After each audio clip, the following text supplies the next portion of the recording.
Welcome to the CardinalConnect.com podcast network, your number one source for Louisville Cardinal athletics. Now, here is your host, Nick Coffey.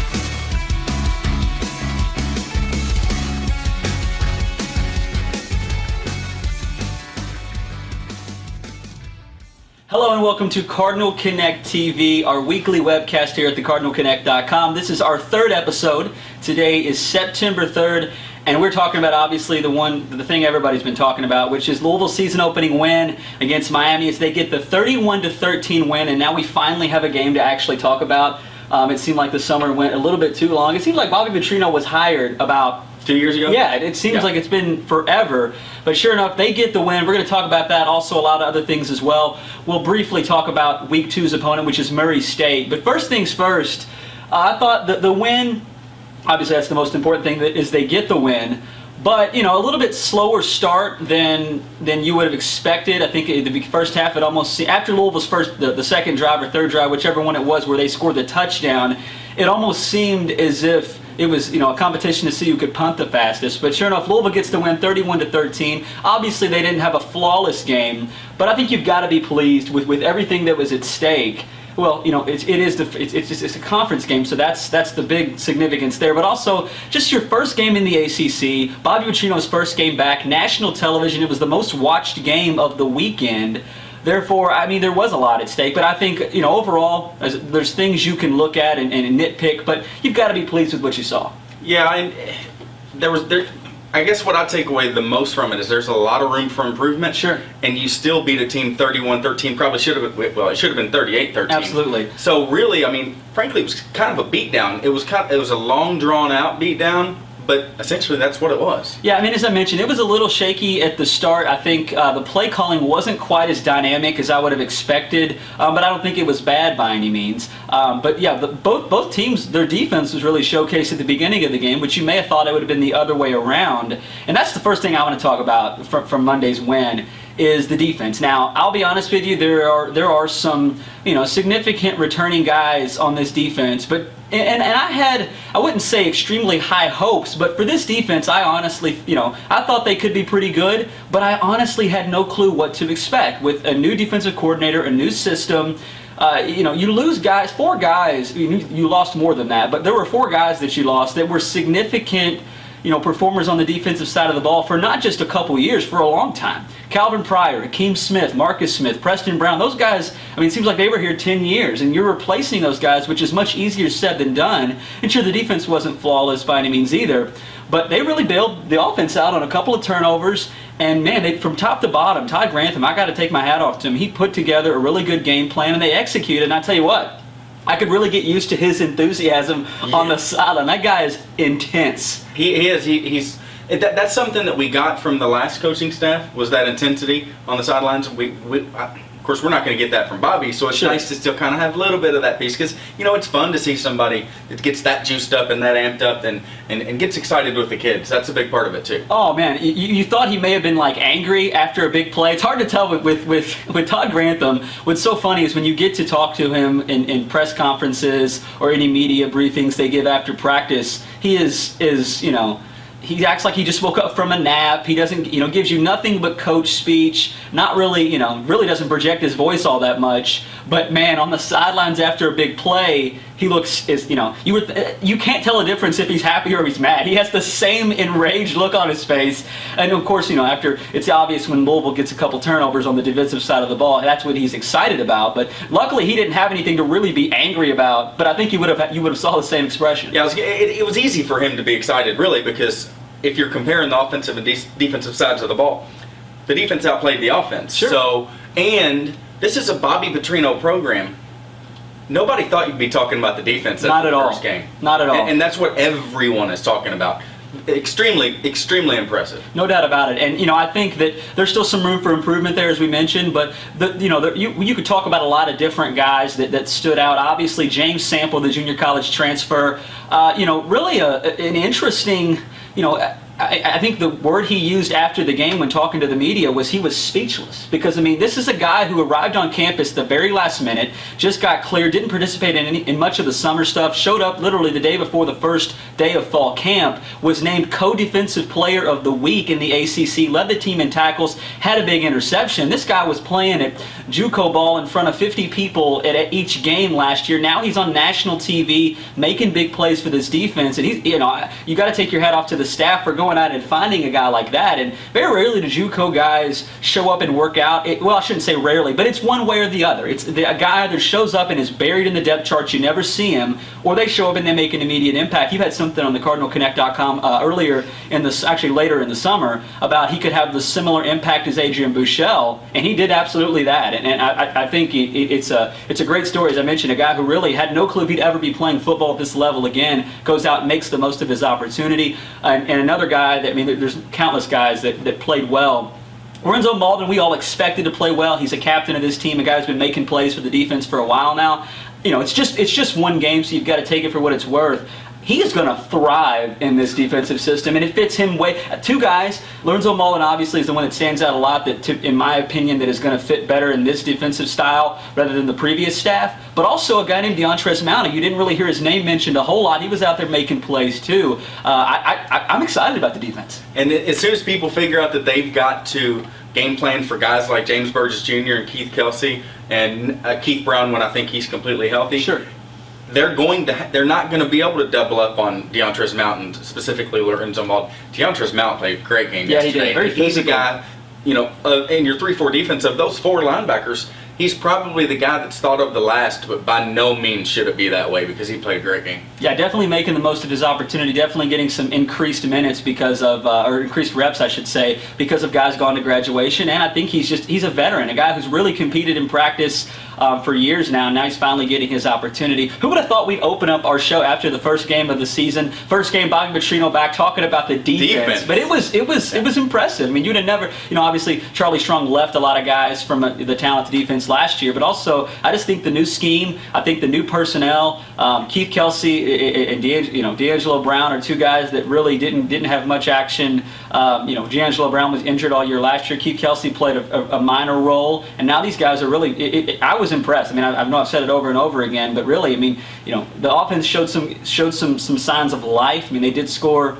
I guess they scored only, as far as touchdowns, they only put I think 3 touchdowns in the end zone. They had a couple field goals and also that touchdown by Corbin Lamb on special teams. But the defense, really, I've got to say, if I'm giving an award to the best unit, you by far got to give it to the defense. I would give the offense the second place ribbon, and special teams, which we'll get to as well. They didn't play well at all, really. I mean, I shouldn't say at all, but obviously that's the one unit that could really improve on. But let's get to the offensive side of the ball. Shaky start. Will Gardner, a couple of bad balls on his first drive. Dominique Brown obviously was the star of the show, running for I think it was 33 carries on 77 total plays for Louisville. They really trusted in him. I think Michael Bush ran for 37. That was the most carries he's had in the game. And without Michael Dyer, now you've got Dominique Brown running for 33 carries. I don't want to see that all year because it's going to wear a guy down. But they needed him, and man, he really showed up well. And I guess if you're going to have that, there could have been a better time to have a game where he gives you that many carries because you needed him. You got Murray State coming up next, and he's fresh considering it is the first game of the season. But I think there was such a buildup because of the return of Bobby Petrino that fans expected. I don't think they realistically expected, but they were thinking we might put 55, 60 points on Miami. And look, maybe that could have happened. They were almost to 40 if you think about the touchdown they got called back. But, it was a little bit shaky at first. I credit Miami's defense, who played pretty well early on. And really, Miami's a fine team. Now, they may end up being one of the better teams in the ACC. There's a lot to, you really have to wait and see how good Miami turns out to be. But offensively, Louisville finally got it together. There was a couple drives that really stood out to me. And it was the same thing we're used to. That drive where Charles Stanberry who would have thought a true freshman would get the first touchdown for Bobby Petrino's second tenure here? But that drive, really, the mixture of Dominique Brown really giving it to him on the ground, and then Eli Rogers caught, I think, 3 passes on that series, and then of course they plugged it in the end zone with the short pass there to Charles Stanberry. That's the drive that's Bobby Petrino offense. That's really mixing up the run game and the pass game, wearing a defense down. And look, this team could have put up 55, 60 points if you take away those turnovers. And also something that's worth noting, they didn't have good field position at all in the first half. I mean, at any point really. So, I think you could have obviously had a better performance, and Coach Petrino seemed pleased with the guys. But I think obviously when he goes to the film, I should say, he'll see some things that they can work out. But Will Gardner is the guy who I think all eyes were on. And watching him the first time around, as I mentioned, he had a couple of bad balls early on. Didn't really have a great rhythm going. But after watching on TV, I mean, his numbers speak for themselves. But after watching on TV, he had a pretty good game. I went back and watched it yesterday, as you and I discussed, and I think he finished 20 of 28. Yeah, 20 of 28, 206 yards. There were 3 or 4 drop balls. Okay? Sure. So take those out of it, and you're 20 of 24, 20 of 25. I think most programs would consider that an acceptable outing. Sure. And, of course, take away the 2 fumbles. But, yeah, no, I think he did fine. I agree with the rhythm. That's something that actually lacked, I thought, the whole game. Really, the Louisville's offense as a whole didn't really get into rhythm until the second half when Dominic Brown really started coming in, getting into rhythm, I guess. But he did fine. He's got a long way to go, and he's got time to get there. We've got a schedule coming up that outside of Miami could be advantageous to help him. Oh, absolutely. I think the repetition they're going to get. Yeah. Now, Virginia is a better team than I think a lot of people realize. They gave UCLA a little bit of trouble in week 1. But after that, you've got some gimmies, if you will, in the first half of the season pretty much, the first quarter, I should say. And I think repetition, this is going to give the offense time to kind of establish some rhythm and repetition. I really think that the offense, I'm still as high on it as I was before the season started. But also, you got to keep in mind when Devontae Parker gets healthy, which he will at some point. We don't know when, but he'll be back at some point. Also, Michael Dyer, you got to throw him in the mix, a guy they were very, very high on. Sounds like he may be, I think it's the right decision to hold him out, but it sounds like it was probably just a cautionary thing. I think he was just sore from coming back. He did practice last week, so it sounds like it wouldn't surprise me one bit if he doesn't play against Murray State, because you don't really need him all that much, and maybe give him a little bit more time to rest up and heal. But it sounds like he's not too far off from coming back. But Will Gardner, you saw it on the sidelines down there, and I was, I shouldn't say I was surprised, because all spring and I guess early summer, we heard nothing but great things from Bobby Petrino about Will Gardner. And but you got the idea that this was his guy. This was Bobby's guy. He thinks he's got a really good quarterback that can help lead this offense in year 1. And after the game, and when talking to the media, Bobby, he said he thought Will played really, really well. And I agree with it. As we mentioned, the stats: 20 for 28, 208 yards, and a couple touchdowns. He played just fine. He did have the 2 fumbles. I think with that, Bobby brought it up, and it really makes a lot of sense, something I hadn't even thought of. It has literally been almost 4 years since he's been tackled. He didn't get sacked last year in the brief amount of time he played. You don't tackle quarterbacks in practice. He missed his entire senior season from a torn ACL. This guy has not been tackled in that long, and really just bad ball security. And I think going forward we'll have to see how it plays out. But you got to think that's something, maybe just a little bit of rust there. But I mean, it's worth noting those fumbles came in terrible times. I mean, luckily the defense bailed him out on 2 occasions, holding him to a field goal on the second fumble, and then on the first time around, of course, they forced that big turnover, which would have been for a touchdown. Of course, the refs blew that one. But no, I think Gardner's fine, and I think going forward he's going to be. I don't see a lot of Reggie Bonifant action unless Louisville's up by a whole bunch. But Dominique Brown, we mentioned how well he played and the amount of carries he had. It's sort of it's an interesting story for Dom Brown, because he's a guy who, if you remember, came in as a quarterback, played wide receiver. And then after that, they kind of didn't have a place for him. If you remember Charlie Strong's second year, Louisville goes out, beats Murray State, then they lose to FIU at home, and I don't remember which coach it was. It might have been Kenny Carter, actually, who was the running backs coach. We got a guy on the sidelines that needs to be on the field. This guy's too talented. We got to find a way for him. And if you remember, it was the first time Louisville had beaten Kentucky in, I think, 4 or 5 years, and Don Brown comes out there in the wild card, I should say. Thank you. And just tears it up and ends up having a pretty solid season. When Louisville went on the road to beat West Virginia at West Virginia in their last season in the Big East, Don Brown had an unbelievable game. Really came through, and then was supposed to be the guy in line. Then he gets injured, and you didn't know about the injury, but he redshirts the entire Sugar Bowl season. Sonoris Perry breaks out on the scene, and then the year after that, Sonoris Perry gets healthy, and then you got Michael Dyer coming in. Everybody just assumed would be the guy, and Don Brown was third on the depth chart for the good majority of last season. Ends up finally proving that he's the guy. Leads this team in rushing yards. Yet then again this year, you hear about Michael Dyer. You knew Don Brown was going to be involved, but when it was only him really getting the bulk of the carries, he more than proved that he's the guy, and I think he deserves it. I think he's a guy that really has been underappreciated for a long time. And when I think back about this Miami game, the first game in the ACC, that's who I'm going to think of. I'm going to remember his performance and just really, carries that usually turn into a couple of yards. He turns them into 4 or 5, and that really goes a long way down the road. He really knows how to stretch it out. It's kind of bizarre. A guy like a Kenny Carter, a running backs coach, somebody who's an expert at that position, probably understands the science behind it. But yeah, he'll take 2 yards and turn it into 4 or 5. It's almost like he just leans into it and lets his frame, which, he's a pretty good sized guy. He extends the play almost every time he gets there. Louisville's tight end is only 10, and he's a big dude. Joe Christian's a big guy. It's hard to tell them apart, by the way. It is. Similar numbers, too. Yeah. Those numbers were hard to see on those black jerseys, by the way. But Don Brown is only 10 pounds lighter than Gerald Christian, and we're talking about a tight end and a running back. He's a load. He is, absolutely. And he talked about after the game in the locker room, Coach Pitino actually told us the story, and then afterwards when Don was asked about it, he kind of elaborated. But he told him, keep giving me the ball. Because they needed a run to open things up. And he was wearing down. I shouldn't say wearing down, but he was getting the bulk of the carries, and he wasn't wearing down actually. And that, I think that's really what led Louisville on each of their drives, their ability to mix it up. And he was the only guy really getting much action on on the carries. 33 carries on 77 total plays. But here's video of Dominique Brown after the game talking about his big performance. In your style of play, or just that makes you good, that you're capable of carrying it that many times and making really. I think with my size and stuff like that, I'm a physical runner, so I prepared to expect to take a beating. So that's what I did tonight, just lower my pass. Just my running style, just straight downhill. I'm not really trying to dance and not like that, just get north and south. So. Do you feel like Coach Petrino is always seeking a guy like that?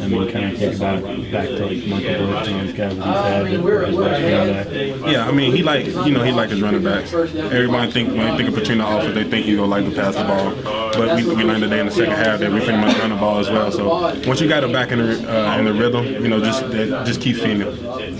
He used that term, feed the stud? Yeah, he always preaching feed the stud. So. What do you think about being a stud? It's a great feeling.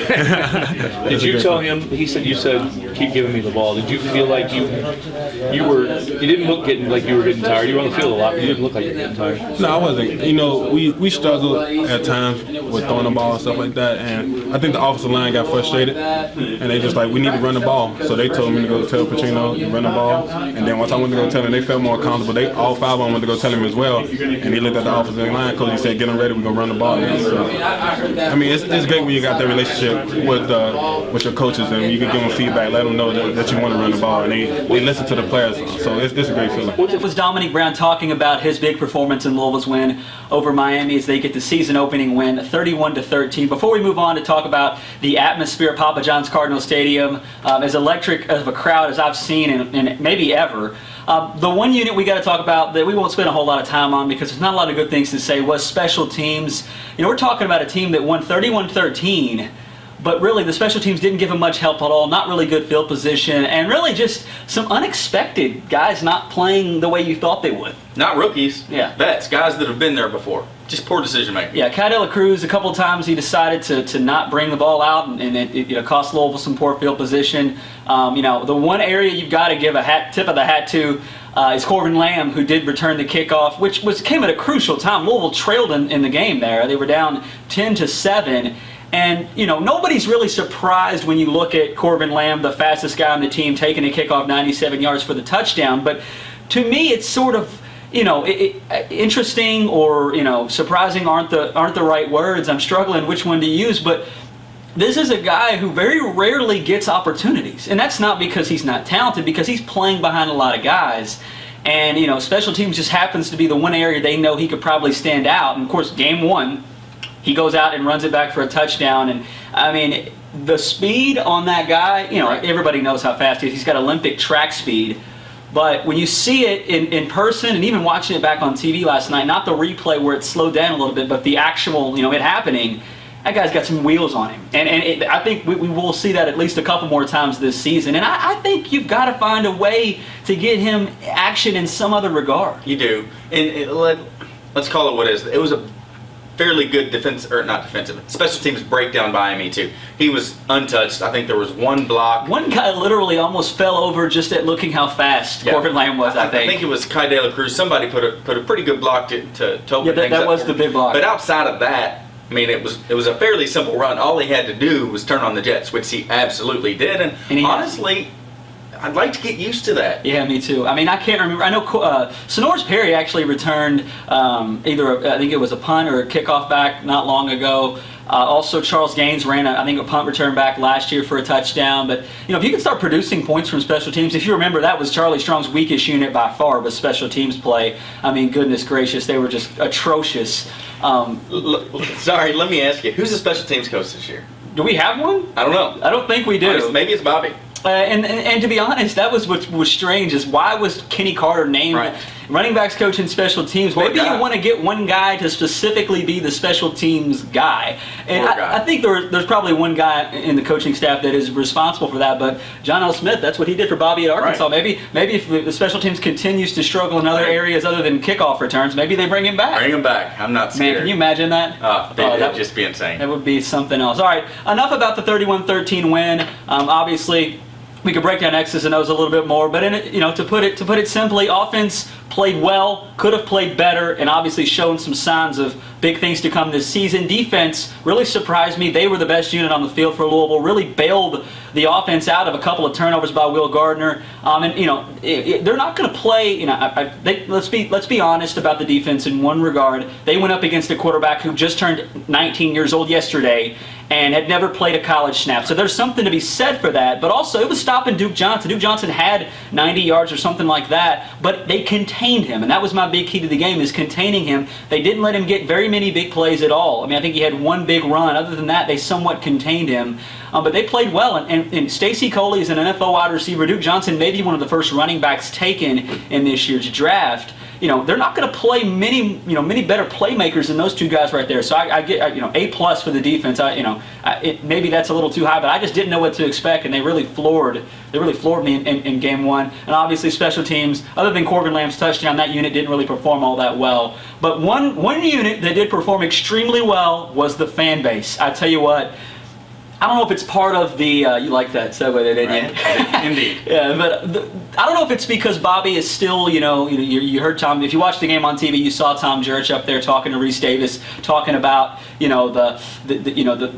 is he to not forgive Bobby, this and that, and this whole redemption, plot that we've got going here with him, being a changed man, this and that. Maybe this is why he said what he said, but, he seemed legitimately floored at the card march, the excitement. It's something we talked about. I don't think it was last week's show, but I know I've said it plenty of times, whether it be a podcast or through the website. There's something about Bobby Petrino that just confidence oozes out of the fan base when he is at the helm. You can have your 2-3-star recruits all up and down the roster. You can play against one of the best teams in the country, but if you've got Bobby Petrino on the sidelines, this fan base, they may not, expect to blow out every team, but they know they're going to have a chance. And look, we've very rarely seen Bobby Petrino ever get blown out, or even get beat badly for that matter. 41-9 in his first go-round, and the fans were excited, and that showed. I mean, the turnout at the tailgate was unreal. Probably better than any one game last year. Oh, absolutely. I really, truly believe that. And there were plenty of opportunities for the fan base to get up and get excited, but it's, like you said, it's just a whole nother level of confidence and excitement when Bobby's around. And, I think that it's worth noting that it really didn't set up any better than an 8 o'clock game. Nobody's working on Labor Day. It could have not been a school night. That's true. That really. But But that's more to be said for the fan base that they turned out in a situation that really wasn't ideal for people with kids or people that had to get up and go to work. If I've got one gripe about the game, it's about my personal experience with, by the way, everything was great as far as how the media was catered to. We got some great photos from down on the field, videos as well. Got everything we needed, but people don't realize, look, I'm not complaining by any means about, the setup I've got, but the getting home at 2:30 a.m. is just, when I have to be up early the next day is not ideal. But for the season opener, you kind of you throw it all out the window and say, who cares? We got to get it done. Take one for the team. But I hope it's going to be rough again because you got to keep in mind Florida State's on a Thursday. It's going to be an 8 o'clock kickoff. It's going to be another late night. But I think it's a lot easier for people to get that Friday off. More people will take that Friday off. And that's going to be a big game. There's a lot of big games coming up, and I think the crowd, There's a lot of factors into why there's so much excitement. Bobby Petrino is back. Bobby Petrino is exciting in his own right as far as how he coaches football. The first year in the ACC, which means the schedule is something we've never seen before, hosting some big teams. Obviously, Florida State is the big one, Miami just the other night. They're going to close out the season against the in-state rival Kentucky. Just a lot of excitement about the whole thing, and it helps when the team goes out there and performs the way they did. But of course, I'm a little interested to see what the turnout is this Saturday. A 7 o'clock kickoff against Murray State, a team that I've said it all since I've been on this planet. Even when I wasn't covering the team and I was, Joe Schmo, keeping up from afar. I hate when BCS teams play FCS teams. I hate it. I think, I get why it's there. You need every coach needs that one gimme win. And unfortunately, for some programs, they don't always get those wins. And that's the worst part ever, is possibly losing to an FCS team. But Louisville's done it every year. They played Murray State years previously. They've also had, they've played Tennessee Tech in the past. Also, Eastern Kentucky was on the schedule last year. I mean, they've had these games for years. It's just part of college football. But I think it'll be a little bit different when you have this coaching staff. There's some things to look forward to. But there's nothing worse than watching. And Charlie Strong did a lot of great things. He is a great coach. But there's nothing worse than watching that brand of football against an FCS team, because you think your defense should shut them out, keep them scoreless. You should score 100 points because you really. I guess what I'm trying to say is it could be a great entertainment value for the fans if Louisville goes out and puts up 90 points. But from my perspective, there's very little I can take away in any regard from those kind of games. To kind of play on what you just touched on, I actually think that's why we'll have a good turnout, because of what we're used to from the Charlie Strong regime. Let's call it what it is, a spade. It was not an exciting brand of football. Not at all. And I've said this before, and I think I said it at episode 1 of Cardinal Connect TV. I would struggle sometimes at home at 12 o'clock playing FIU. Well, maybe FIU's a bad example, but playing a Murray State or an Eastern Kentucky. I mean, even a Temple. On my couch, a few beers deep, I might struggle to stay awake. I'd want to fall asleep. So even though it's Murray State, and I think it's still early enough in the season, I think we'll have a good turnout, and I think it'll be fun, and people will get that 50, 60-point game that they wanted against Miami. And by the way, speaking of Murray State, we're not going to break down X's and O's of that program because, as I mentioned, they're the Racers, and also my wife is an alum of there. But they just played Union College on Saturday. They put up 70 points. Union College is basically the equivalent of Spalding University in downtown Louisville, who doesn't have a football program, but that's the kind of level they play at. Union, I don't think they're going to give the Racers quite the look that Louisville's going to give them. But Bobby, one thing he said in the ACC coaches conference call on Wednesday afternoon, and I thought it's coaches speak, which you always get, but it also is a really good point. He's going to see the maturity level of his team, because it's. One thing I love about it is that, Charlie Strong will give you the whole speech as far as, respecting the opponent. He'll tell you why this team's good and that. He loves playing the underdog, your doubted role. Bobby's kind of like, well, it's really going to test our maturity because, this is a game, I'm paraphrasing here, but he knows it's hard no matter what you do. Louisville fans saw it all last season when they played nobody all season. It's really hard to, no matter what you tell yourself, to not mentally drop down and play to the level of your competition, even when you win by 40 points. I mean, it happens. And, I think this year, these guys, this is one of few games they can do that. I mean, I know there's some ACC teams that are out there struggling. Wake Forest, NC State almost lost to Georgia Southern. I understand that, those are winnable games, and they're games you should win, that you shouldn't have no business losing. But they're, the bottom feeders of the the bottom feeders of the ACC are on a much higher level than the bottom feeders of the American Conference. And this just so happens to be not an American Conference or the ACC, but this just happens to be the worst team on the schedule this year in Murray State. And I think you'll see if this team comes out focused and they execute. That's the big word Bobby Petrino is using this week is execution. They execute. They'll score 35 points in the first half, and I mean they really could do that. And I don't think.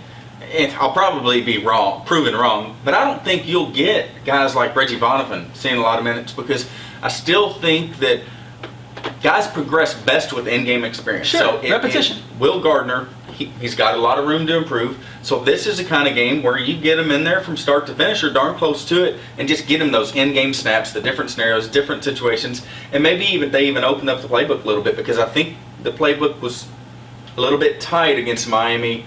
I don't know if it was for simplistic purposes or just, we still have Florida State, Notre Dame, and Kentucky and Clemson coming up. I don't know. I would agree because could you keep it a little bit vanilla versus Miami?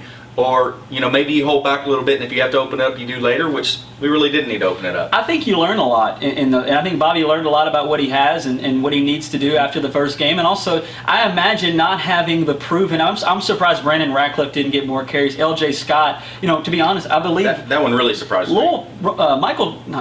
Dominique Brown was the only running back on the depth chart that had a positive amount of yards. I mean, L.J. Scott had, I think, 1-2 carries, didn't do much of anything. Ratcliffe, I don't think saw the field other than special teams. And they just really trusted in Dominique Brown. And as you saw earlier in the video, he told him he wanted to keep going too. But I think only having him there probably changed how you call plays too. I mean, I think if you've got a fully healthy team with Devontae Parker, Michael Dyer, you're seeing a lot of different things. And as JD mentions, I think repetition is huge. That's why I do think you're going to see a lot of the first team guys out there for the majority of the game because you need to kind of get the wheel rolling, kind of get the rhythm. And they scored 31 points on Monday, but they really didn't have, they had rhythm on a couple of drives, I should say. But, it never sustained all the way through. And to contradict myself a little bit, in positions like running back where you've got a guy that's established, Dominic Brown, maybe this is the time to bring some of the younger guys in, but in a position like quarterback where your young guy is starting, I think he has to take the snaps. But maybe we could see Dominic Brown he's not going to rest the entire game, he's not going to rest the majority of the game, but maybe we see more out of L.J. Scott and out of Brandon Ratcliffe. I'm trying to think of some other positions right out of the gate. We probably need to see more out of James Quick because he really was underutilized last year. Guys like Eli Rogers, he'll be fine. Kai De La Cruz, he'll be fine. Maybe Michael Lee Harris, you see him get some more targets. One guy that I've got to go ahead and mention that, I don't know I don't know how you fix this or how you change this, but the last thing we do is single people out and call them out. But I've been hearing this guy's name for so long and I've yet to see him make a play, and that's Matt Milton. I knew there was a guy I couldn't think of when I was going there with the wide receivers, but that is the guy. He's got to get catch a ball. He's got to get 8 touches. Just catch a ball and get some confidence going. We hear about it nonstop. They mention his name. It's not just we just see a 6'5" receiver on the roster and think, oh wow. But coaching staff mentions his name as if he's a big time playmaker, and we just haven't seen it. Another guy that I'd like to see involved a little bit more is James Quick. He did play obviously pretty well. He had 3 catches for 40 yards. He obviously showed his burst of speed, also some strength too. It takes 2 or 3 guys to bring him down as a wide receiver when he's going head on, which is something that you can utilize, no doubt about it. But one thing I want to do on each one of these shows during the football season and basketball season as well, the Cardinal Connect game ball, which I will pick someone. JD and I will probably agree most of the time if there's one dominant performance. Obviously mine goes to Dominique Brown on defense. On offense. And on defense, you know what? I'm going to go James Sample. I want to go Lorenzo Malton because he just looked like a monster out there. But I thought James Sample, really, that was the position that you didn't know about. I mean, you lose Hakeem Smith, Calvin Pryor, guys have been your bookends at safety for a long time. And James Sample, first hit of the game, made it, kind of showed, he kind of set the tone for Louisville's level of intensity defensively. And that, that goes without saying, he was named co-ACC Defensive Player of the Week in his first game ever as a Cardinal. That's who I give the defense ball to.